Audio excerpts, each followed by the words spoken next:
Buenas noches a todos, hoy nos presentamos con las últimas noticias de Ucrania. La situación se intensifica con nuevos ataques rusos en Kiev y otras regiones. Las fuerzas rusas han capturado la aldea de Orlivka, cerca de un importante centro logístico en Donetsk, mientras continúan los enfrentamientos en la frontera con Rusia. Oriente Medio, el conflicto en Gaza se ha exacerbado con nuevos bombardeos israelíes, respondiendo a ataques con cohetes desde el territorio palestino. La región está en un punto crítico, con el riesgo de una escalada mayor. Venezuela, la crisis política se agrava tras el anuncio de la oposición de no reconocer las próximas elecciones presidenciales, denunciando irregularidades en el proceso. Esto podría llevar a nuevas sanciones internacionales. En España, la incertidumbre política persiste tras las elecciones generales, donde ningún partido ha logrado una mayoría clara. Las negociaciones para formar un gobierno de coalición están en marcha, pero los acuerdos parecen lejanos. China y Taiwán. Las tensiones entre China y Taiwán han aumentado tras la reciente incursión de aviones chinos en la zona de defensa aérea taiwanesa. Estados Unidos ha reiterado su apoyo a Taiwán, lo que podría intensificar el conflicto. Según DW, en un reciente comunicado, Ucrania ha afirmado que sus fuerzas ahora controlan un área de 1.294 kilómetros cuadrados en la región rusa de Kursk, donde han estado realizando una incursión desde el 6 de agosto. Según el general Oleksandr Syrskyi, máximo comandante ucraniano, 594 soldados rusos han sido capturados hasta la fecha, mientras las tropas de Kiev continúan avanzando en esta región estratégica. Syrskyi, en declaraciones televisadas, destacó que Rusia ha redistribuido tropas hacia Kursk, reduciendo su actividad en el sur de Ucrania, uno de los objetivos clave de la operación ucraniana. La operación Kursk ha desviado un número significativo de fuerzas rusas, señaló. Hasta el momento, se estima que unos 30.000 militares rusos han sido enviados al frente de Kursk y se prevé que esta cifra siga aumentando. Este avance ucraniano en Kursk representa un desarrollo significativo en el conflicto, ya que no solo marca una expansión territorial, sino que también ha obligado a Rusia a reasignar recursos militares, lo que podría tener implicaciones en otros frentes del conflicto. Ucrania continúa presionando en su esfuerzo por desestabilizar las líneas rusas y ganar terreno en un conflicto que ha tenido profundas repercusiones internacionales. El corresponsal de DW, Nick Connolly, se encontraba junto a las Fuerzas Armadas de Ucrania en un breve viaje a la ciudad fronteriza rusa de Suvza, en Kursk, actualmente en poder de Ucrania. Los lugareños dijeron que no tenían electricidad, agua ni señal telefónica. En la ciudad rusa de Suvza, situada en el extremo sur de la región de Kursk y cerca de la frontera con Ucrania, la situación ha cambiado drásticamente en las últimas semanas. Según fuentes del gobierno ucraniano, Suvza ha estado bajo control ucraniano durante aproximadamente una semana, tras 2 semanas de intensos combates. Recientemente, el presidente de Ucrania, Volodymyr Zelensky, visitó la región fronteriza, subrayando la importancia estratégica de esta incursión sorpresa en territorio ruso. Durante la visita, Ucrania permitió que algunos periodistas, incluido el corresponsal de DW, Nick Connolly, acompañaran a las fuerzas militares para observar de primera mano la situación en la ciudad capturada, en un esfuerzo por demostrar la vulnerabilidad de las fuerzas rusas. El portavoz militar ucraniano, Oleksiy Dmytryshevsky, explicó que la operación en Suvza no busca la ocupación permanente del territorio ruso, sino crear una zona de amortiguación para proteger a las ciudades ucranianas como Sami, que han sido blanco de ataques aéreos desde Kursk. No queremos conservar esta tierra, no la necesitamos, afirmó Dmytryshevsky. Tuvimos que hacer esto para mostrarle a nuestro enemigo que ellos también son vulnerables, que no son todopoderosos. A pesar de las afirmaciones del gobierno ucraniano de que esta incursión tenía fines defensivos, la magnitud de la frontera entre Ucrania y Rusia, de casi 2.300 kilómetros, sugiere que el impacto general de controlar Suvza podría ser limitado en términos estratégicos globales. No obstante, este movimiento envía un fuerte mensaje a Moscú de que Ucrania está dispuesta a llevar el conflicto más allá de sus propias fronteras, subrayando que la guerra no es un camino de un solo sentido. Esta incursión ha generado controversia en la comunidad internacional, especialmente entre los aliados occidentales de Ucrania, como Estados Unidos y Alemania, quienes han declarado no haber sido informados previamente de la operación. Sin embargo, Ucrania mantiene que esta acción es necesaria para garantizar la seguridad en su región noreste, especialmente en áreas como Kharkov y Sami, que han sufrido constantes ataques rusos. En resumen, la situación en Suvza no solo refleja la intensificación del conflicto, sino también la determinación de Ucrania de desafiar a Rusia en su propio territorio, alterando la dinámica del conflicto y enviando una clara señal de resistencia.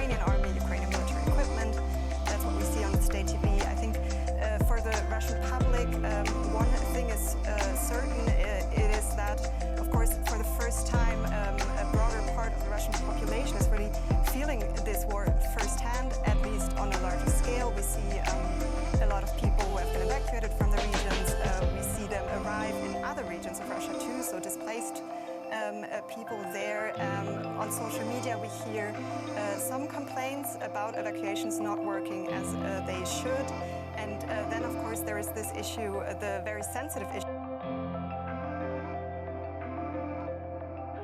En la Cisjordania ocupada, la situación para los palestinos se ha vuelto cada vez más tensa, como lo demuestra un reciente ataque de colonos israelíes contra agricultores en la aldea de Al-Maniyah, al sureste de Belén. Según informes de la agencia palestina Wafa, alrededor de 150 colonos armados llevaron a cabo este ataque, disparando contra los agricultores en un acto de violencia que resalta las crecientes tensiones en la región. Fayed Kabazba, jefe del consejo de la aldea de Al-Maniyah, fue quien denunció el incidente, subrayando la gravedad de la situación. Estos ataques, que se han vuelto más frecuentes, reflejan un patrón preocupante de hostigamiento y violencia por parte de los colonos hacia la población palestina, exacerbando la ya frágil situación en Cisjordania.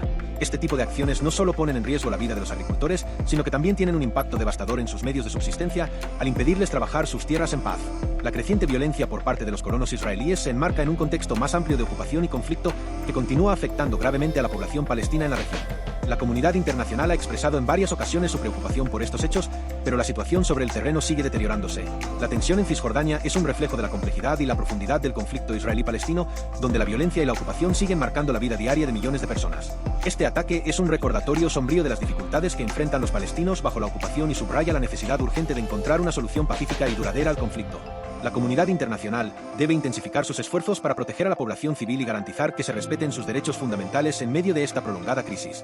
La devastación que ha causado Israel en Gaza es una tragedia de dimensiones inconmensurables. Más de 40.000 palestinos han perdido la vida en ataques israelíes, incluyendo miles de niños, mientras que decenas de miles yacen heridos o desaparecidos bajo los escombros. La brutal expansión de las operaciones militares, sumada a las nuevas evacuaciones en zonas como Deir el-Bala, no solo intensifica la violencia, sino que condena a una población ya asediada por 16 años de bloqueo a la desesperación total. Israel ha destruido más de la mitad de las viviendas en Gaza, afectando gravemente a la infraestructura vital, como hospitales y escuelas, y dejando sin acceso a servicios básicos a millones de personas. La situación es aún más trágica cuando consideramos que no hay un lugar seguro al cual huir, ya que el asedio israelí ha convertido a Gaza en una trampa mortal para sus habitantes. Las cifras son estremecedoras: cada hora en Gaza mueren 15 personas, de las cuales 6 son niños, mientras la maquinaria militar israelí lanza una lluvia de bombas y destruye edificios a un ritmo implacable. Esta violencia no solo despoja a Gaza de su gente, sino que también destruye su futuro, eliminando la posibilidad de cualquier vida digna bajo la ocupación y el constante asedio. Además, la indiferencia de las autoridades israelíes hacia la vida palestina es aún más evidente en la confusión generada por sus propias órdenes de evacuación, que no coinciden con las advertencias en línea y son imposibles de seguir para una población sin acceso fiable a internet o electricidad. Israel, con su implacable violencia y políticas de asedio, está orquestando no solo la destrucción física de Gaza, sino también el colapso de la moral y la esperanza de sus habitantes. Esta no es una simple operación militar, es una campaña de deshumanización y exterminio que la comunidad internacional no puede seguir ignorando. La escala de la catástrofe exige una condena firme y acciones inmediatas para detener este sufrimiento intolerable. La Franja de Gaza, una de las áreas más densamente pobladas del mundo, está dividida en 5 gobernaciones principales: Gaza del Norte, Ciudad de Gaza, Deir el-Bala, Khan Younis y Rafah. El norte de Gaza, que abarca aproximadamente 10 kilómetros, alberga el campo de refugiados de Jabalia, el más grande de la franja, y comparte el cruce fronterizo de Beit Hanoun, conocido como Erez, con Israel. Este cruce, esencial para el movimiento de personas y bienes, ha sido un símbolo de control y restricción, ya que Israel mantiene un estricto control sobre él, limitando la libertad de movimiento de los residentes y exacerbando las condiciones humanitarias. La ciudad de Gaza, la más grande y con mayor población, es un centro neurálgico para la vida en la franja. Con más de 750.000 habitantes, la ciudad es un microcosmos de la compleja y a menudo trágica realidad de Gaza. En barrios como Remal, Sujayea y Tal al-Hawa, la vida se desarrolla en medio de una densa urbanización, donde las infraestructuras están constantemente amenazadas por conflictos. Remal, en particular, es el hogar del Hospital Al-Sifa, la instalación médica más grande de Gaza, que se ha convertido en un lugar crucial para el tratamiento de heridos y enfermos en medio de la crisis sanitaria. Deir el-Bala, por su parte, es una de las principales zonas agrícolas de Gaza, produciendo gran parte de los alimentos que sostienen a la población de la franja. Este distrito también alberga 4 campos de refugiados: Nuseirat, Bureif, Magazi y Deir el-Bala, que son hogar de miles de personas desplazadas, viviendo en condiciones extremadamente difíciles. La única central eléctrica operativa en Gaza se encuentra en esta área, proporcionando la poca electricidad que la población recibe en medio de cortes constantes y prolongados, lo que agrava aún más la crisis humanitaria. Khan Younis, con una población de aproximadamente 430.000 personas, es otro de los grandes centros de Gaza. En su corazón se encuentra el campo de refugiados de Khan Younis, donde alrededor de 90.000 personas viven hacinadas en condiciones de extrema precariedad. Este campo, como muchos otros en Gaza, es testimonio de la prolongada crisis de refugiados palestinos que han vivido generaciones en estas condiciones, sin solución a la vista. Finalmente, Rafah, el distrito más meridional de Gaza, alberga a unos 275.000 habitantes y es conocido por el paso fronterizo del mismo nombre con Egipto. Este paso, que debería ser un vínculo vital para Gaza, ha sido en gran parte cerrado por Egipto, en coordinación con Israel, lo que ha intensificado el aislamiento de Gaza y ha contribuido al empeoramiento de la situación económica y humanitaria. Las restricciones impuestas por Israel y Egipto en sus fronteras han exacerbado las ya difíciles condiciones de vida en Gaza, limitando el acceso a bienes esenciales, servicios médicos y la posibilidad de buscar refugio fuera de la franja. Estas medidas han asfixiado económicamente a la población, exacerbando el desempleo, la pobreza y la desesperación, dejando a millones de personas atrapadas en una crisis humanitaria sin fin a la vista. En una jugada estratégica que apunta a consolidar aún más su poder, Nicolás Maduro ha llevado a cabo una reestructuración profunda de su gabinete, con especial énfasis en el sector petrolero, el pilar económico de Venezuela. En un momento en que el país atraviesa una crisis política y económica sin precedentes, estos cambios buscan fortalecer el control de Maduro sobre los recursos vitales, al tiempo que refuerzan la lealtad dentro de su círculo más cercano. Entre los movimientos más destacados está el nombramiento de Anabel Pereira como nueva ministra de Hacienda, una figura que ya ha demostrado ser leal al proyecto político de Maduro. Su experiencia y alineación con las políticas del régimen sugieren que su enfoque estará centrado en encontrar formas de mantener a flote las finanzas del Estado en un entorno económico cada vez más hostil. Por otro lado, la designación de Héctor Obregón como presidente de BURS es una clara señal de la intención de Maduro de mantener un control férreo sobre la industria petrolera. Obregón, quien ya formaba parte de la junta directiva de la empresa, llega para sustituir a Pedro Tellechea, quien ahora liderará el Ministerio de Industria y Producción Nacional. Este movimiento refuerza la centralización del poder en manos de aquellos más cercanos a Maduro, en un intento por proteger los intereses del gobierno en medio de las sanciones internacionales y la presión interna. Delcy Rodríguez, una figura clave dentro del chavismo, no solo continuará como vicepresidenta sino que ahora también asume el Ministerio de Petróleo. Esta acumulación de poder en una sola persona refuerza la idea de que Maduro confía solo en sus más leales colaboradores para manejar las áreas más sensibles del gobierno, particularmente en un momento en que los ingresos petroleros son vitales para la supervivencia del régimen. Mientras tanto, la crisis política en Venezuela se agudiza.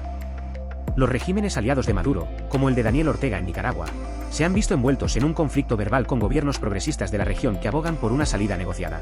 El presidente colombiano, Gustavo Petro, ha sido especialmente crítico, respondiendo con dureza a los ataques de Ortega, quien acusó a Petro y a su homólogo brasileño, Luis Ignacio Lula da Silva, de ser arrastrados por exigir elecciones transparentes. Petro, en su defensa, subrayó que no se presta a la represión de su pueblo, lanzando así una indirecta crítica a las prácticas autoritarias de Ortega y, por extensión, de Maduro. Este tenso intercambio tiene lugar en un contexto de creciente movilización en Venezuela, donde la oposición, liderada por figuras como María Corina Machado, ha convocado a manifestaciones en protesta por los resultados de las recientes elecciones presidenciales, ampliamente cuestionadas tanto dentro como fuera del país. En respuesta, el chavismo ha llamado a sus simpatizantes a salir a las calles en Caracas para defender lo que consideran una victoria legítima de Maduro, evidenciando la profunda polarización que divide al país. Paralelamente, la detención de Perkins Rocha, asesor legal del partido opositor 20 Venezuela, ha encendido aún más los ánimos. María Corina Machado denunció que este arresto forma parte de una estrategia de intimidación por parte del gobierno de Maduro, dirigida a debilitar a la oposición y a quienes se atreven a desafiar su autoridad. Este evento subraya la creciente represión que enfrentan los opositores en Venezuela, en un clima de miedo e incertidumbre que sigue expandiéndose a medida que el régimen busca mantener su control a toda costa. En conclusión, los recientes cambios en el gabinete de Nicolás Maduro reflejan una estrategia de consolidación de poder en un momento crítico para Venezuela. Con la crisis política y económica agravándose, el régimen apuesta por reforzar su control sobre los sectores más estratégicos, mientras la oposición lucha por mantenerse firme en un ambiente cada vez más hostil. La situación en Venezuela continúa siendo un desafío no solo para sus ciudadanos, sino también para la estabilidad de la región en su conjunto. Pedro Sánchez, el presidente del Gobierno de España, ha presentado un ambicioso plan para abordar uno de los desafíos más apremiantes del país: la escasez de mano de obra en sectores estratégicos y el creciente problema de la migración irregular. Con el objetivo de cubrir 250.000 puestos de trabajo mediante la migración regular, Sánchez propone un enfoque que no solo fortalece la economía española, sino que también responde de manera efectiva y humanitaria a las complejidades de la migración en el contexto europeo actual. El plan de Sánchez está diseñado para impulsar flujos migratorios circulares y ordenados, es decir, permitir que los trabajadores extranjeros ingresen a España de manera regular, contribuyan al desarrollo del país y, eventualmente, regresen a sus lugares de origen. Este modelo busca reducir la migración irregular, que a menudo resulta en situaciones de explotación y condiciones laborales indignas, al ofrecer alternativas legales y seguras. En sus declaraciones, Sánchez ha destacado la importancia de este enfoque no solo para la economía española, sino también para la cohesión social del país. La incorporación de trabajadores migrantes en sectores clave no solo responde a la demanda laboral, sino que también enriquece la diversidad cultural y fortalece los lazos entre España y los países de origen de los migrantes. Este plan es parte de una estrategia más amplia que tiene como objetivo regularizar la migración, promover la integración efectiva de los trabajadores extranjeros y establecer acuerdos bilaterales con los países de origen para facilitar la migración regulada. Sánchez ha subrayado que la migración regular es sinónimo de riqueza, desarrollo y prosperidad para España, y ha insistido en la necesidad de adoptar políticas que reflejen estos valores. El enfoque de migración circular, propuesto por Sánchez, también busca facilitar el retorno voluntario de los migrantes a sus países de origen, asegurando que puedan reintegrarse en sus comunidades de manera exitosa. Este enfoque no solo beneficia a España, que se asegura una fuerza laboral constante y capacitada, sino también a los países de origen, que se benefician de la experiencia y el capital humano de los trabajadores que regresan. Este plan llega en un momento crucial para España y Europa, cuando la migración se ha convertido en un tema central de debate político y social. Con un número creciente de personas buscando mejores oportunidades en Europa, la propuesta de Sánchez podría servir de modelo para otros países que enfrentan desafíos similares. La visión de Sánchez es clara: transformar la migración en una fuerza positiva para el desarrollo, la prosperidad y la cohesión social, tanto en España como en los países de origen de los migrantes. Además, el plan de Sánchez se enmarca en una respuesta más amplia a las necesidades demográficas de España, donde sectores como la agricultura, la construcción y el cuidado de personas mayores enfrentan una escasez crítica de trabajadores. Al promover la migración regular y ordenada, el gobierno no solo responde a las necesidades del mercado laboral, sino que también refuerza el compromiso de España con la dignidad y los derechos humanos de los migrantes. En conclusión, la estrategia de Pedro Sánchez para cubrir 250.000 empleos con migración regular no es solo una respuesta a las necesidades económicas de España, sino una declaración de principios sobre el valor de la migración como motor de desarrollo y prosperidad.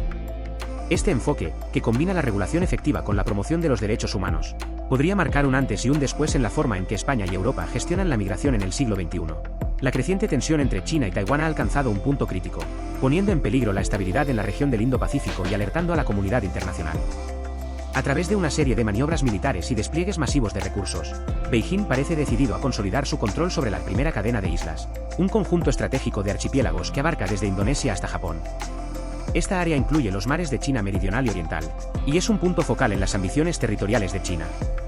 Las recientes incursiones aéreas chinas en la zona de defensa aérea de Taiwán y el aumento en la actividad naval no son incidentes aislados, forman parte de una estrategia más amplia y calculada por parte de China.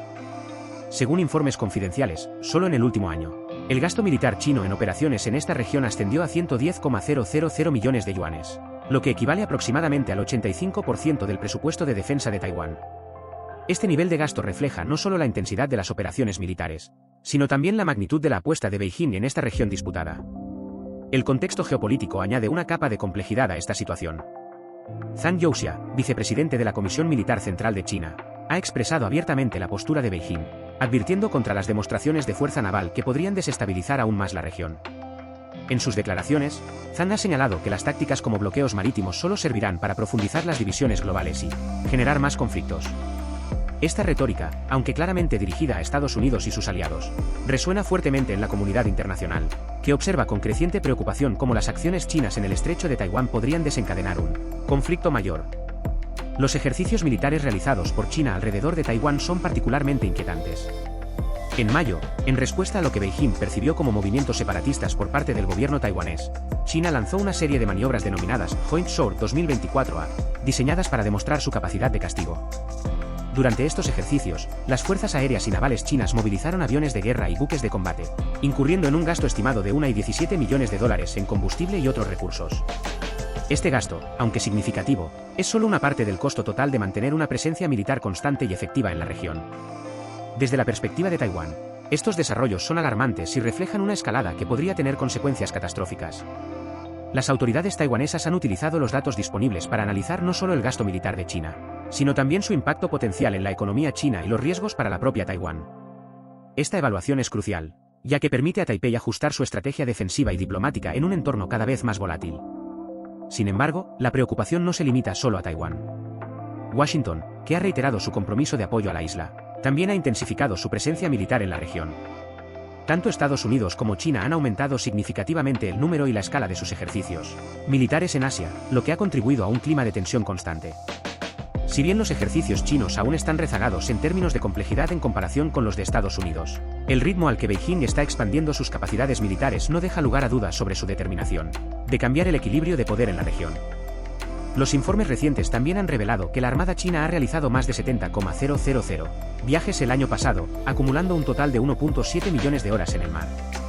Estos movimientos no son meras exhibiciones de fuerza, representan un esfuerzo coordinado para proyectar poder y asegurar el control sobre las rutas marítimas, cruciales en el mar de China meridional y oriental. El 40% de estas operaciones se concentraron en el mar de China meridional, una región altamente disputada y de gran importancia estratégica para China, mientras que otro 20% tuvo lugar en el mar de China oriental, cerca de Japón y Corea del Sur. La creciente militarización de estas aguas no solo amenaza a Taiwán, sino que también plantea serias implicaciones para la seguridad global. Los expertos advierten que la situación podría escalar rápidamente hacia un conflicto abierto si no se manejan con cuidado las tensiones actuales. La posibilidad de un enfrentamiento directo entre las principales potencias militares del mundo es una preocupación real y creciente, que ha llevado a muchos a cuestionar si la región del Indo-Pacífico podría convertirse en el escenario de la próxima gran crisis global. Mientras tanto, los analistas siguen de cerca los movimientos de Beijing, tratando de prever sus próximos pasos y sus posibles repercusiones. La situación en el estrecho de Taiwán ya no es solo un conflicto regional, es un punto de inflamación en la política global, donde se están definiendo las futuras alianzas y se están probando los límites del poder. La comunidad internacional debe actuar con cautela, pero con determinación, para evitar que las tensiones actuales se conviertan en un conflicto que podría tener consecuencias devastadoras para todo el mundo. Y así concluimos nuestra edición de hoy. Como siempre, les recordamos que somos una inteligencia artificial diseñada para brindarles información verídica y confiable. Debajo del vídeo encontrarán las fuentes que respaldan cada noticia que les hemos presentado. Tomás Ruiz, su administrador, se despide hasta mañana, invitándolos a mantenerse informados y comprometidos con la verdad. No olviden suscribirse y activar las notificaciones para no perderse nuestras próximas actualizaciones. ¡Hasta la próxima!